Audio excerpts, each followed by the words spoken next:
All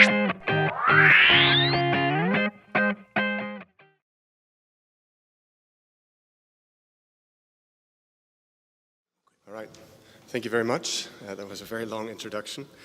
I'm going to give you a much quicker introduction. I'm actually basically here to copy everything that the last speaker said and then add some maybe thoughts for improvement for the EurASc scheme. And I wanted to say, please don't shoot the messenger. I'm part of the Kavli Fence Network, which is a group of 35 young neuroscientists, well, young, 40 years old, early stage career PIs, we call ourselves. And I'll give you a quick introduction of first myself and then the Kavli. And then I'll get right into this survey that I'm here to talk about today.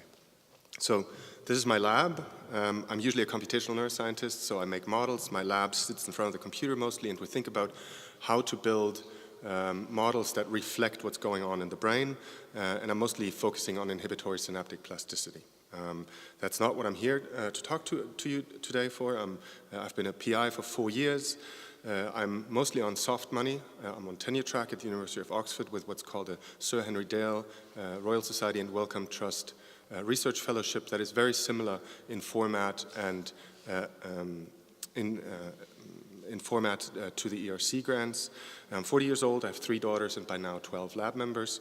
As I said already, I'm part of this Fence Kavli network, which consists of 35 people just like me. So we're at the very beginning of our PI careers, and we've been brought together to discuss science, but also discuss what we don't like or what we do like about the current situation of European neuroscience and European science and science funding in general. As such, there was a lot of moaning or anecdotal evidence that that people have a hard time getting grants or have a hard time keeping themselves over the waterline. And pretty much all of us, for every single one of us, there are like 2 or 3 of our friends that quit academia because they couldn't find grants. And so, because we're scientists, we figured we should go from anecdotes to data, and we put together a survey and then sent it out to whoever we could reach. So every early career stage PI in Europe. We asked personal questions, we asked them about salary, we asked about their professional environment, we asked about how much funding they had, how much core funding they had received from the institutes, and we specifically also asked them about ERC starting and consolidator grants. And as such, we had 312 responses, which may at first glance not sound like a whole lot, but it's actually not as bad as it may seem. There's many, many more neuroscientists, obviously, than 312, but if you consider that we're only aiming for the ones that have just started, that are between 0 and 10 years of experience in the job, and we're just aiming for neuroscience, we were actually pretty okay, happy with the result. That being said, the respondents were, to a large extent, from I guess this is not working super well, from what I'm going to refer to as sort of the core countries of the European Union. So we had something like 60 respondents from the United Kingdom, 50 from Germany, 50 from France, and then the smaller countries were often much harder to get good statistics for. Okay, so we, for example, for Romania, we had 1 correspondent. For Poland, we had 1 correspondent. The neuroscience community alone in Poland, for example, is only 150 people strong or so. That's about as how many people are in the Society for Neuroscience as PIs. So it's not surprising that we couldn't get many. But I just wanted to warn you that when I will show you data that pertains to different countries, that some of these statistics are not super strong, okay? Nevertheless, they may be interesting. So the PIs that responded had about 0 to 10 years of PI experience. They were between 35 and 45 years old. They were 30% women, 30% tenured, 30% tenure track, and then 30% non-tenure track PIs, okay? Obviously, when you have 30% women, 70% male correspondents, of course. They had 1.4 children on average, which is pretty much statistically not distinguishable from the EU average. They had between 1 and 13 lab members with an average of 6 lab members, and there obviously was a difference between tenured and non-tenured members. We have a lot of data on gender differences, so specifically interesting in that regard are gender differences with regard to financial, with regard to salary. I'm not going to show you any of this data because we haven't finished analyzing that. It's clear that there are differences, national differences, as well as clearly just differences between men and women. Also in number of children, when they have the children, how many lab members women have, how many lab members men have, and so on. But I'm not going to talk about them. Maybe you'll hear about them in the future. It should be noted, I already said, many of our peers from the postdoc stage have left, and we couldn't reach many of these anymore. We tried to reach out to the EurASc to get the email addresses of the academic exiters, but we couldn't actually get those email addresses to contact these people for privacy concerns. So, the average applicant has about 13 to 15 PI grant applications on their clock, with about 120 hours spent per grant application, and with about a 40% success rate on average. That average is very variable, okay? There's huge noise. But you already see that writing grants is a huge part of a young PI's job. Teaching burden and admin burden we asked for as well, and surprisingly to us, we found that the teaching burden was consistently graded as lighter than the admin burden. Okay? If I had to guess, I would have thought it'd be the other way around, that most young PIs would say the teaching is killing me, because that's what they always say when you have a drink with them, right? Whoever you ask of the young PIs, they're always like, ugh, can't deal with the teaching. Okay, so that's about the pool that we're looking at, all right? So then we asked questions about the grant schemes across the EU, whether they were happy with the grant schemes, how important they are. So first question, and this one is maybe my most dramatic slide for you, is how important are grant schemes, how important is a collaborative grant scheme versus a PI-driven grant scheme? And you can see that pretty much all of us said PI-driven grant schemes are hugely important for us, whereas collaborative grant schemes really not so hot. And this is going to be a point that I'm going to keep making overall, that young PIs often feel somewhat disenfranchised in the process of getting collaborative grants. This is also apparent here, where we asked how adequate are the grant schemes, and you see that even though people before said PI grant schemes are much more important, and you would assume that they thus naturally say PI grant schemes are not as readily available, they actually were much more inclined to say that collaborative grant schemes are not adequately represented for them, because often young PIs have trouble getting into these networks, finding peer groups with which they can apply for collaborative grants, and even when they do apply, their success rates are lower. Okay? So the point I'm trying to make is early career single PI funding is crucial and maybe a little bit lacking according to the survey that we have in our hands. That is not to say, so it would be a logic fallacy to say that we're criticizing the STG grant scheme, for example. Quite on the contrary, it was hugely popular, as you'll see in a moment. So we asked, what's your favorite grant scheme?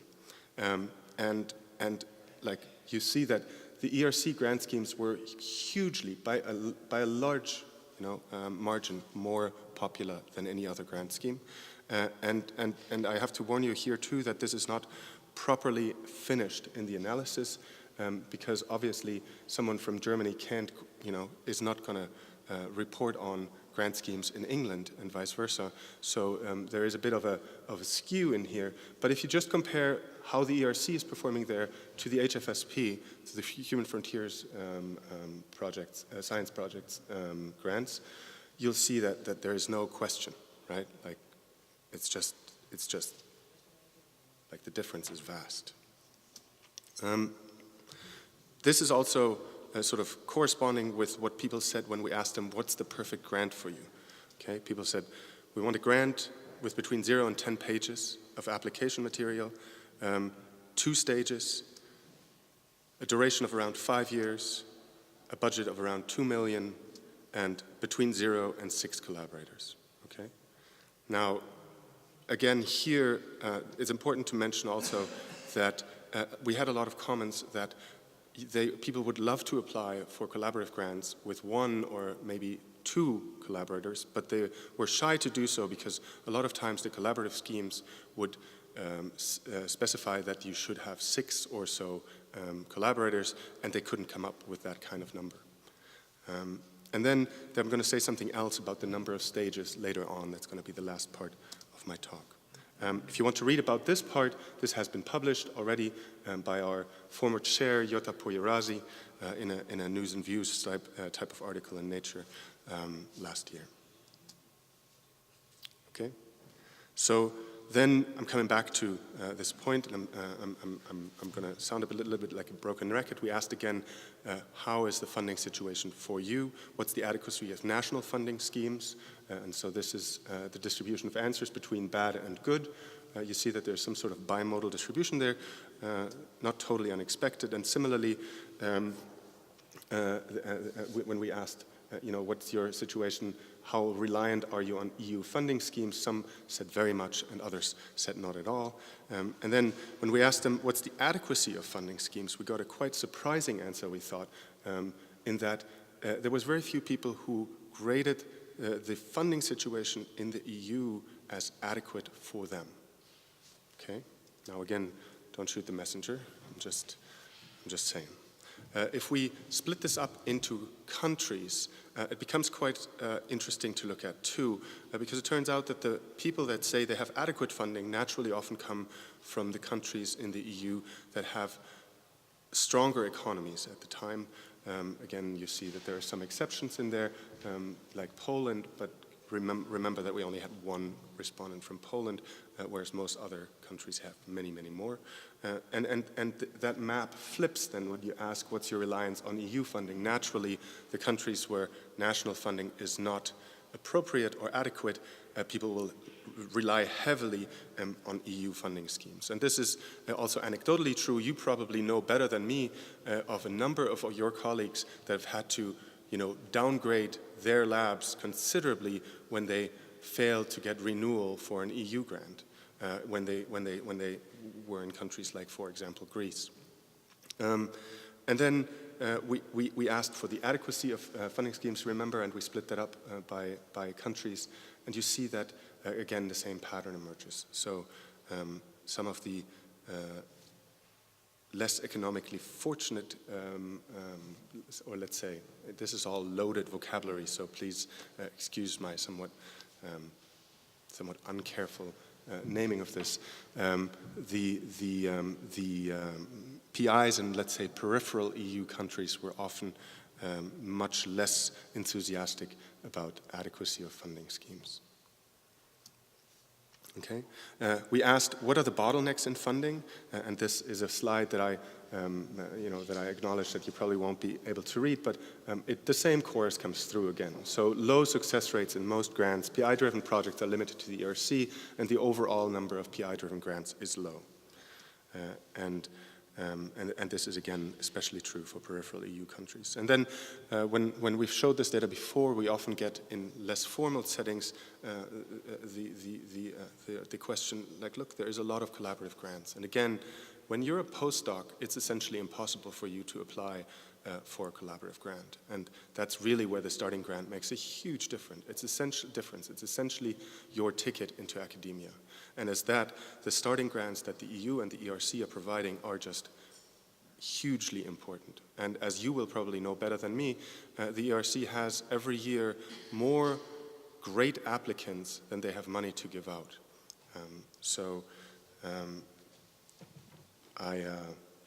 I'll come back to that later.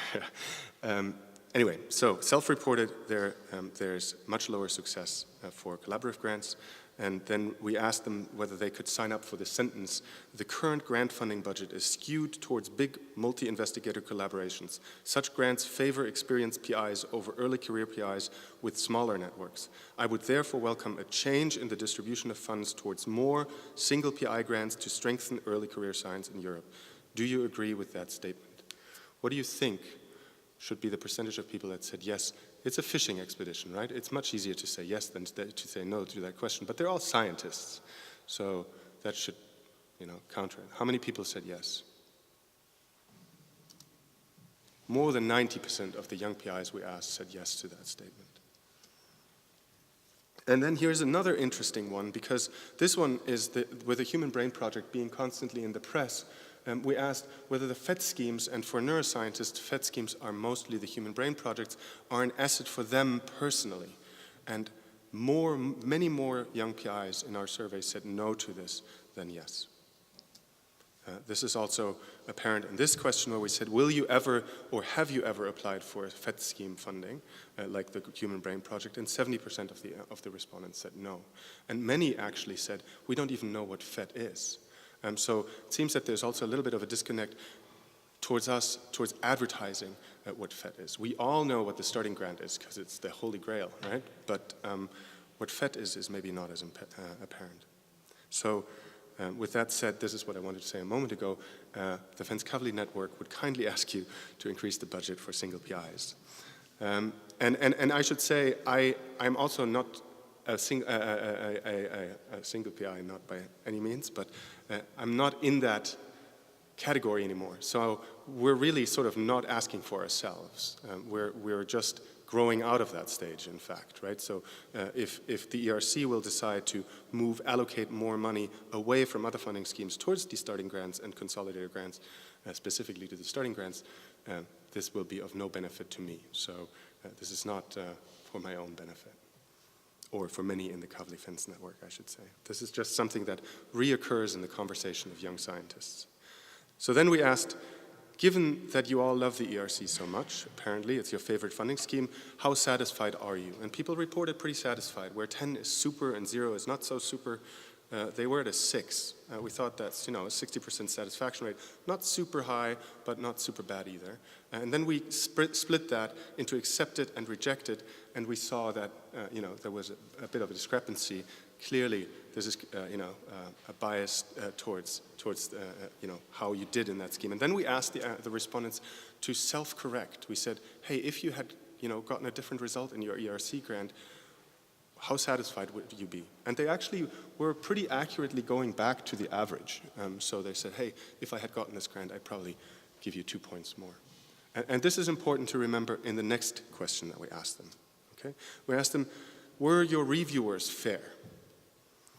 And they could choose, again, between not at all at 0 and very much so at 10. And the reviewers came in at an average of 7, which is, I think, a relatively spectacular result. And then we split this up into accepted, rejected with interview, and rejected without interview. And you see here that rejected without interview scores substantially lower than all the other review reports. And here, unfortunately, we forgot to have them self-correct, right? But seeing that people would self-correct a little bit up, I think it's still worthwhile considering whether the reviews of the early stage applications, so Part A or Part B without interview, are as solid as the rest of the process. And that's the anecdotal evidence also that we have been collecting. So in the comment section, you will find a lot of people that use that to vent, and they say, I was rejected with 2 lines of review. This also comes through when you ask, how helpful were your reviews in going forward? And it didn't make a difference whether people got an accepted rate grant or a rejected grant. Only 50% of them said that reviews were helpful at all. Okay, so then we asked, how much time do you think a reviewer should spend on your grant? And how much time your best reviewer spent on the grant? And how much time your worst reviewer spent on the grant? And they said, and I can't say whether this is a good intuitive number or not. They said people should spend about 10 hours on a single grant to understand it thoroughly and to decide whether it should be funded or not. That's a lot of time. And then they said, my worst reviewer spent probably an hour and a half on my grant. And my best reviewer spent probably something like 8 to 9 hours on my grant. So that tells you that everyone thought that the reviewers weren't doing as solid a job as they could have, especially not that darn third reviewer, right? The one that often swings the balance. And then we asked, should there be a feedback system? And with the age of electronics, it's very easy to give feedback to someone who you buy a radio from on Amazon, but someone who has huge impact on your life and may not have done a great job, you cannot complain about other than in the pub with your friends. And so, not surprisingly, 80% of our correspondents said we should be able to introduce a star system where you can say that one was a good reviewer and that one was a bad reviewer. And in the future, that should have an impact on whether that reviewer is selected again. Sorry if I get emotional about this. And then the last thing that I'm gonna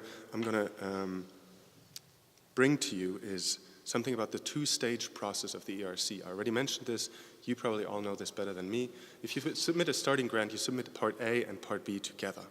So it's not a two-stage process. It's called a two-stage process, but it's not, because as the applicant, we have to write everything at once, okay? And that, I can tell you from pretty much everyone we talk to, is a source of immense frustration. And I'll tell you why. And I apologize for the font size on this. This is the only slide that I couldn't correct last night anymore after I realized that my font was too small for the screen.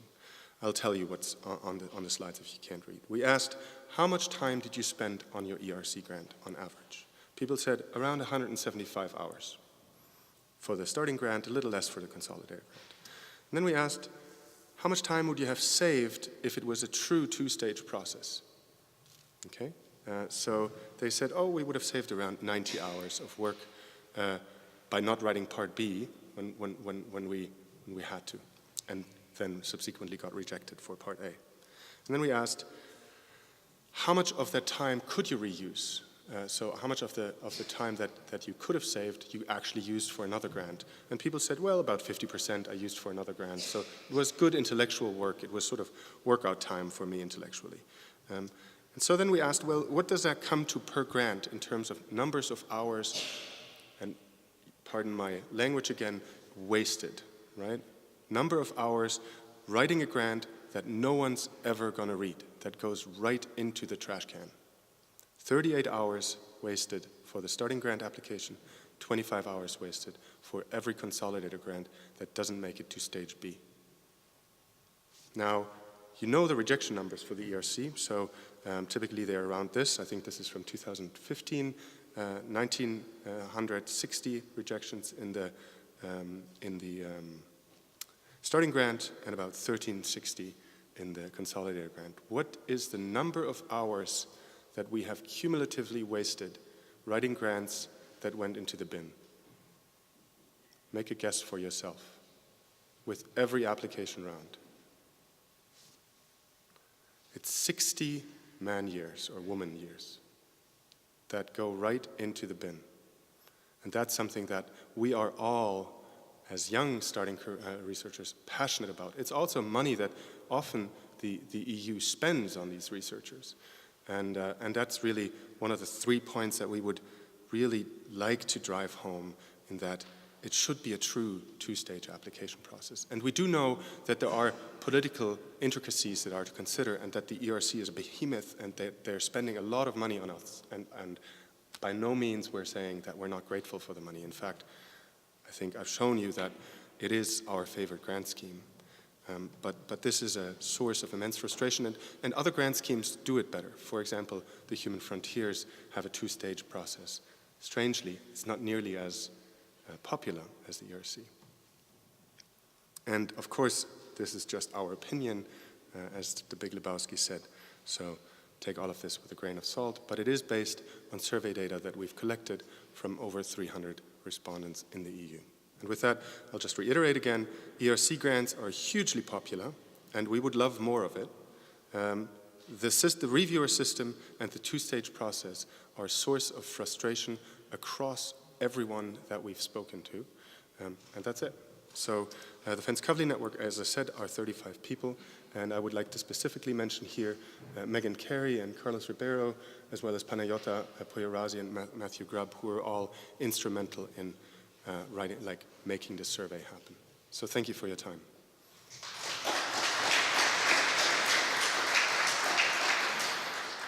Thank you very much. The presentation is open for comments or questions.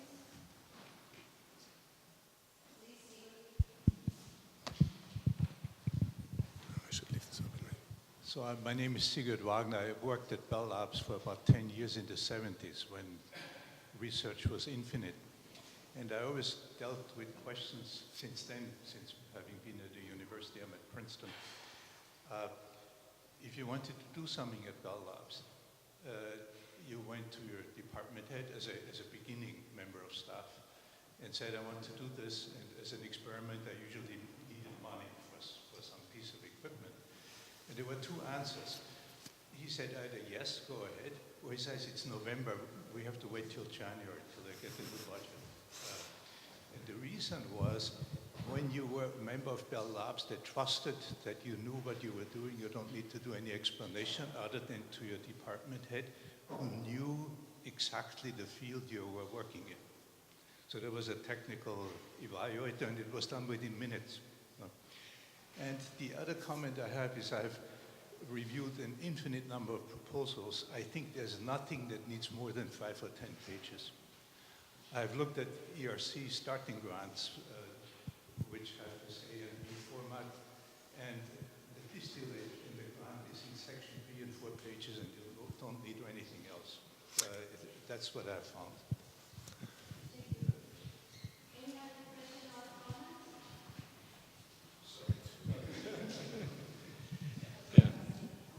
Yes, yeah, I think I have to make some comments here. Let me tell you first that in ERC, particularly the Scientific Council is under constant revision of the evaluation process, okay? And of course, this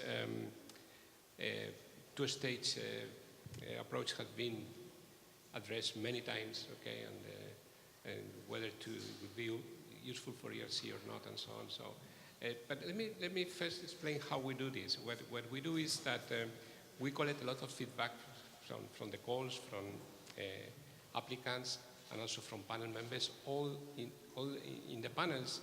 The panels, after they finish, they have a section that is called the panel report, where they provide feedback to the Scientific Council. Okay? And we collect all this feedback of the 75 panels of the 3 calls every year. We group all the comments, and we have then a session that typically is in February with all the panel chairs, the 75 panel chairs, the members of the council. We discuss all that is proposed there, all this feedback, and we have been fine-tuning the evaluation, taking into account that. So my message is, okay, that we, digest all the comments that we receive from different sources, especially from panel members, okay, that we value very much their opinion. And in fact, we call it two-step, not two-stage, just to make clear that we don't have a two-stage process, okay? You look all our official papers, the word used is two-step. We never use the word stage, okay? Mm-hmm. Just to make it clear. And the feedback that we have received from many applicants is that the quality of their Part B1 proposal will be much worse, okay, if they don't have to submit the full proposal, okay? This is what they say. And also that they consider helpful, okay, to write Part B2, okay? Maybe to, as you said, to reuse it in some other calls, maybe for other reasons. But the members of the council, and this, it's not me, okay, it's the members of the council, often when this is under discussion, because typically this is discussed once a year at least, the two-stage approach, okay? The feedback that the council members receive is that the applicants think that it's helpful, okay, to have to write Part B1 and Part B2, even if B2 for 70% of the applicants is not read at all, as you mentioned, okay? First, because they say, well, this is a reflection that is good for me, it's useful for applications, it's useful if I reapply, okay, because one piece of information is that typically we have like 30% of the proposals, or even 40 sometimes, are reapplications, people that they are applying from previous years, okay? So we assess all that, the council assess all that, and so far this step has not been given. The drawback of going to two-stage is that we will have, instead of around 3,000 proposals in a starting grant or 2,500 in consolidator, we will have twice as many. This is our estimation because we had it once, okay? And those are the figures. And this will make a significant also difficulty, additional difficulty for the evaluators too. So when the council puts the pros and the cons, okay, on the table, so far the decision by them has been to keep to a step. Okay? Yeah. Clearly, this argument about the explosion of applications is often mentioned, right? That it is an effective barrier to tell people, do you really want to do all this work? Do you really have that much to say? And I think in that regard, it's worth looking at other grant schemes like the Wellcome Trust or like the HFSP that do have a true two-stage process, and the first stage is just much shorter, right? It's 2 pages. It's 1 page science, half a page the place, and half a page your personal background or something. So that makes the evaluation of that piece much easier than what we currently have at the ERC level, where even stage 1 or step 1 is essentially a full-blown application. So I think I acknowledge that there is additional dimensions to be considered, and again, it's not a personal agenda, a personal vendetta or anything, but it is worth thinking about, because it's valuable time for scientists in their prime years, right? In when they could really be using that time.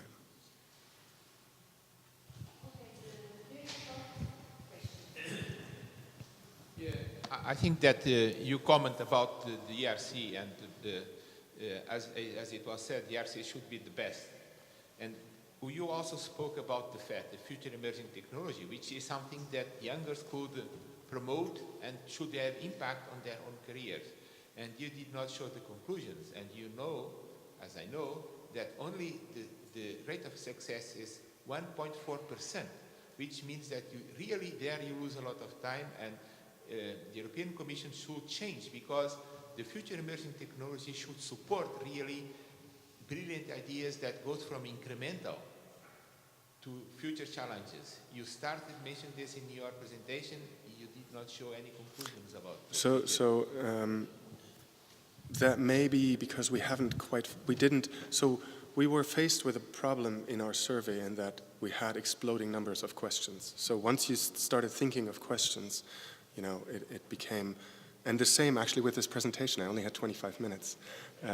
So there is lots more data to be analyzed. So you had 25 minutes, but you want more. Yes. That's human. Yeah. We want more. Okay, thank you very much. Cheers.